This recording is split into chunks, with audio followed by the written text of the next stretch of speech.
आज की वीडियो में हम वर्क एजुकेशन का यूनिट 5 पढ़ेंगे और इससे पहले यूनिट 1, 2, 3 एंड 4 हम पढ़ चुके हैं।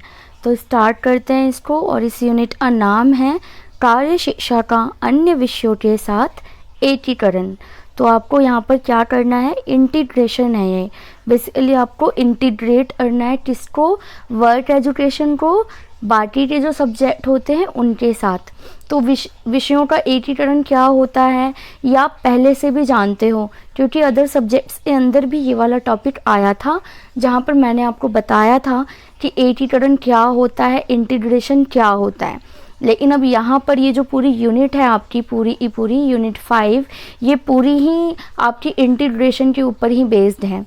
तो हर सब्जेक्ट के साथ हम देखेंगे वर्क एजुकेशन को कैसे जोड़ा जाए, इंटीग्रेट किया जाए। तो इंटीग्रेशन का अगर हम देखेंगे शाब्दिक अर्थ, तो सीधा सा अर्थ होता है जोड़ना, किसी भी दो चीज़ों को जोड़ देना, या फिर किसी एक की सहायता से दूसरे को सीखना, या दूसरे की सहायता से पहले को सीखना। तो एक तरह से हम क्या करते हैं, दोनों का रिलेशन देखते हैं। तो स्टार्ट करते हैं यूनिट को। और पहला जो टॉपिक है आपका, उसमें पूछा है कि इंटीग्रेशन क्या होता है और इसकी इम्पोर्टेंस क्या होती है, क्या यूजेस है इसका एजुकेशन में, इम्प्लीमेंटेशन क्या है इसके। तो फिर हम देख लेते हैं इसको। तो एकीकरण का जो सीधा सा अर्थ है, एक तो मैंने आपको बता दिया जोड़ना। तो आप इस तरीके से भी अपना जो इंट्रोडक्शन होगा इस क्वेश्चन का वो ले सकते हो। उसके बाद एकीकरण से अभिप्राय किसी एक विषय के ज्ञान का प्रयोग अन्य विषयों को पढ़ाने व पढ़ने में सरलता लाने में सहायक होता है। देखो वही बातें हैं, बस शब्दों को घुमाकर लिखा गया है कि एकीकरण का मतलब होता है किसी भी एक विषय या एक चीज़ जो आपको आती है या फिर नहीं भी आती, तो उसको किसी दूसरी चीज़ की सहायता से सीखना या फिर जोड़ और समझना।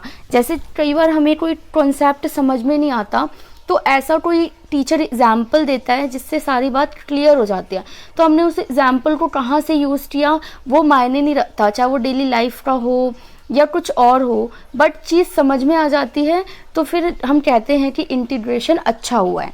तो इंटीग्रेशन का जो उद्देश्य होता है वो यही होता है कि जो आप करना चाहते हो या अधिगम करना चाहते हो या आप पढ़ना चाहते हो खुद या पढ़ाना चाहते हो, वो काम हो जाना चाहिए। मतलब क्लियर जो है, प्रत्यय जो है वो क्लियर हो जाए, स्पष्ट हो जाए। तो ये इसका उद्देश्य होता है। तो ये भी आप इंट्रोडक्शन में लिख सकते हो। उसके बाद है इसका महत्व कि एकीकरण का क्या महत्व है, क्यों करें हम इंटीग्रेशन, ज़रूरी है किसी एक विषय को पढ़ाने के लिए दूसरे का यूज़ करें। तो अगर आप ओवरऑल देखेंगे ना, हर एक विषय चाहे वो मैथ हो, साइंस हो, हिंदी हो, इंग्लिश हो, आपस में जुड़े हुए होते हैं, क्योंकि है तो हमारी लाइफ से ही ना सारी चीज़ें रिलेटेड। कोई ऐसी चीज़ तो नहीं है कि इस दुनिया में हो ही ना मैथ इस दुनिया से बाहर है, ना साइंस, ना हिंदी, ना इंग्लिश। तो केंद्र में जो इन चीज़ों के वो कौन है, इंसान है। तो इंसानों से ही सारी चीज़ें जुड़ी हुई हैं। दैट्स मीन बाकी की जितनी भी चीज़ें हैं वो भी आपस में जुड़ी हुई हैं। तो महत्व क्या है इसका, एक सीधा सा महत्व तो यही है कि नए ज्ञान के अधिगम में सहायक होता है। कि कोई नई चीज़ है, अगर आपको समझ में नहीं आ रही, कोई नया टॉपिक है या नया विषय है, तो उसको समझने के लिए हम क्या कर सकते हैं, किसी और विषय की सहायता ले सकते हैं। तो इससे जो है वो चीज़ जल्दी से क्लियर हो जाती है। फिर आता है जीवन पर्यंत अधिगम, यानी कि लाइफ लॉन्ग आपकी लर्निंग हो जाती है।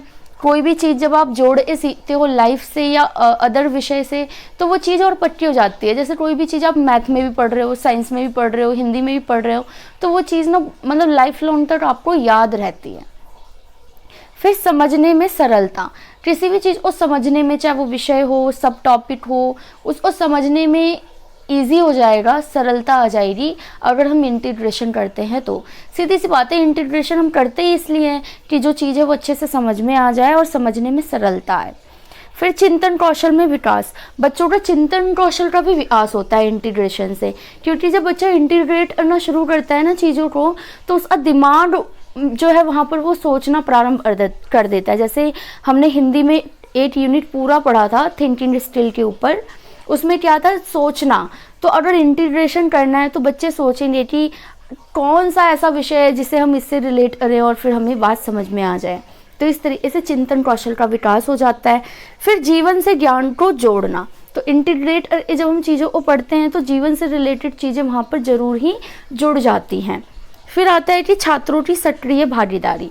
इंटीग्रेशन वाली क्लास में जो बच्चे होते हैं वो काफ़ी एक्टिव होते हैं, क्योंकि जब टीचर एक विषय के साथ दूसरे को जोड़ के पढ़ाएगा तो बच्चे भी उसी तरीके से फिर एग्जाम्पल देंगे कि सर ये भी हो सकता है, मैम ये भी हो सकता है ना।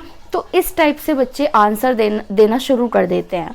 तो इस टाइप से क्या बच्चे जो है वो ज़्यादा वहाँ पर एक्टिव होते हैं और क्लासरूम का एनवायरनमेंट भी जो होता है वो एक्टिव हो जाता है। तो ये सारे महत्व आपको लिखने होंगे अगर एग्जाम में ऐसा क्वेश्चन आता है तो। अब क्योंकि ये वाला यूनिट आपका प्रैक्टिकल नहीं है, इसमें आपका ये भी प्रैक्टिकल नहीं है, क्योंकि वर्ड एजुकेशन में तो ज़्यादातर ये होता है ना कैसे बनती हैं चीज़ें, विधि सामग्री। तो इस यूनिट में तो ये सब नहीं है। इस यूनिट में सिर्फ यही है कि आपको अदर सब्जेक्ट के साथ वर्ड एजुकेशन को जोड़कर पढ़ाना है। अब नेक्स्ट जो आपका टॉपिक है वो है भाषा और कार्य शिक्षा, यानी कि भाषा और वर्ड एजुकेशन कैसे आपस में जुड़े हुए हैं। तो पहला पॉइंट है गतिविधियों का दृश्यात्मक भाव, कि क्या होता है कि कोई भी गतिविधि है, मान लीजिए कोई भी एक्टिविटी है वो लिखी हुई है, भाषा के फॉर्म में है।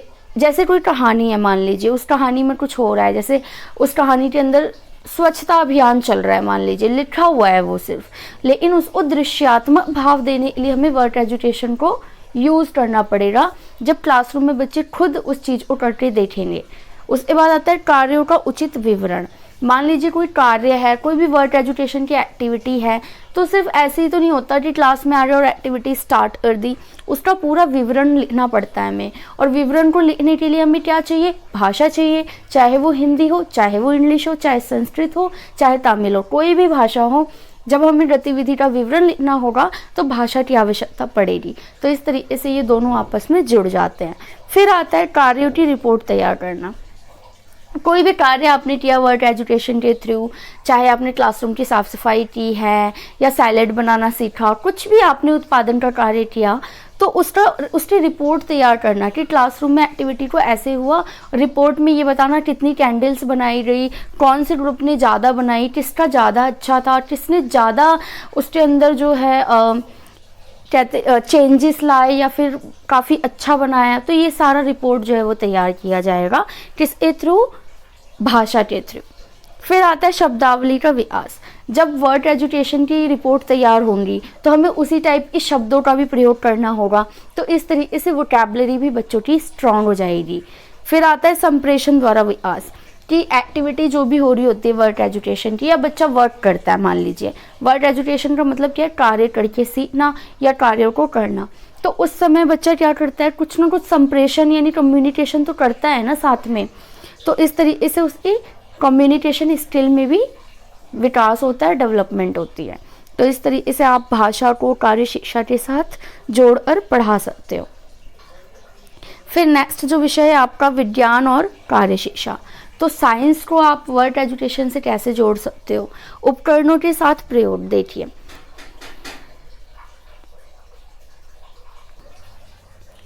तो यहाँ पर जो बच्चे हैं वो उपकरणों का प्रयोग करते हैं विज्ञान के अंदर। जब आप जाओगे साइंस लैबोरेटरी वगैरह में, तो जो उपकरणों का प्रयोग करना है वो क्या है, वर्ड एजुकेशन ही तो है कि किस तरीके से उपकरणों का प्रयोग करें कि वो सही तरीके से काम करे। तो यहाँ पर साइंस की एक्टिविटी भी हो रही है और साथ ही साथ वर्ड एजुकेशन भी चल रहा है।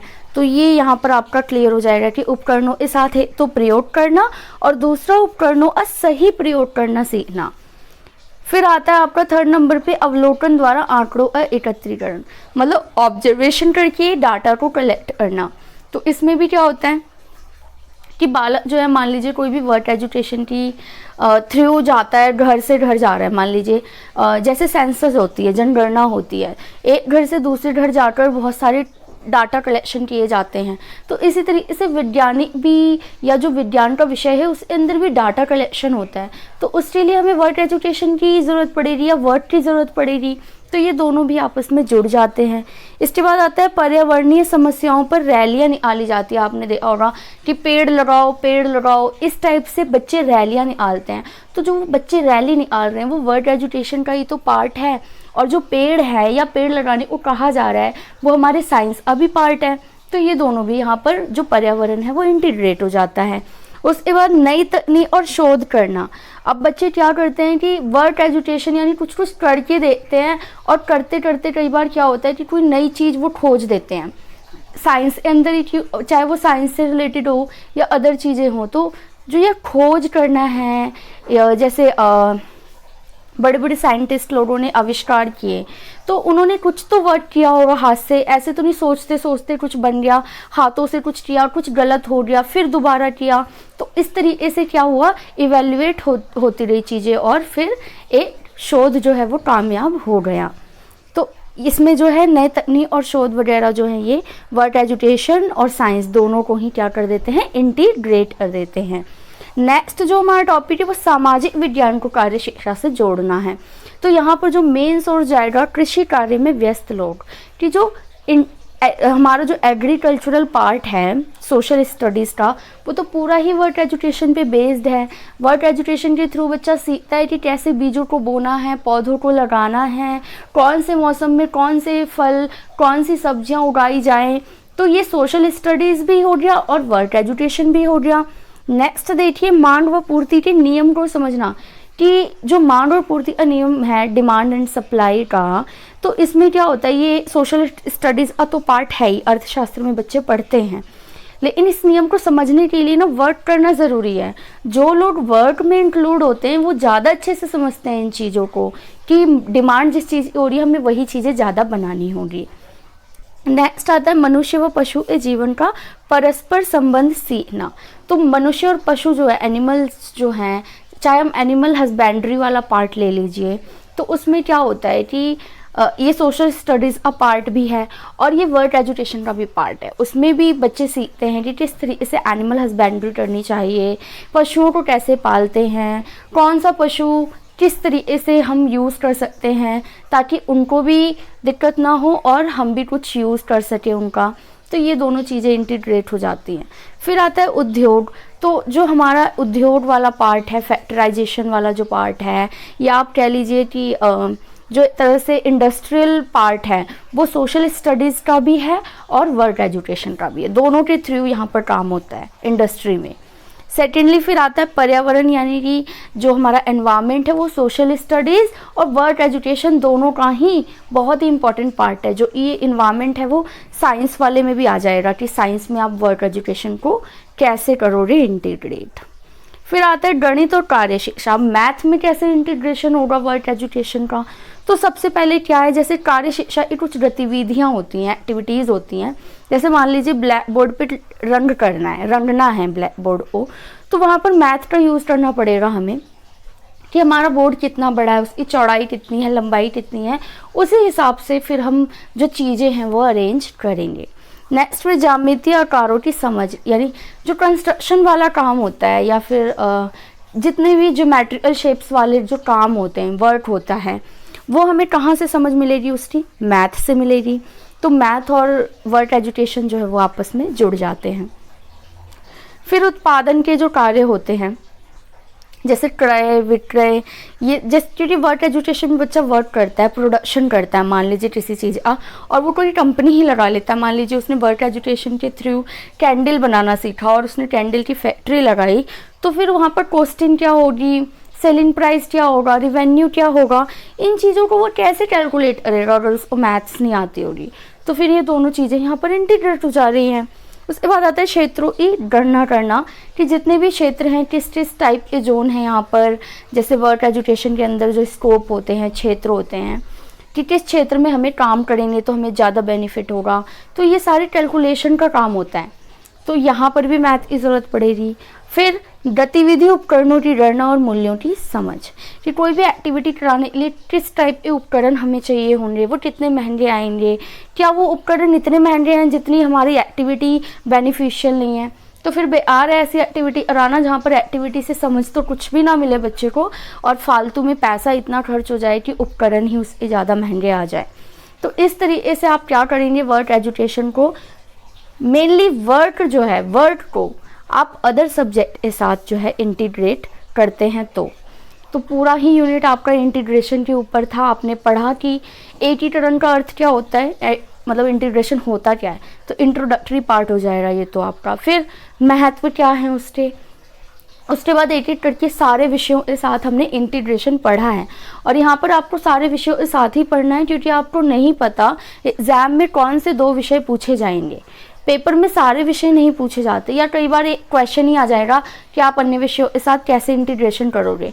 मान लीजिए क्वेश्चन 5 नंबर का है तो आपको कम से कम 5 विषयों के साथ करना पड़ेगा। 3 नंबर का है तो 3 विषयों के साथ करना पड़ेगा इंटीग्रेशन।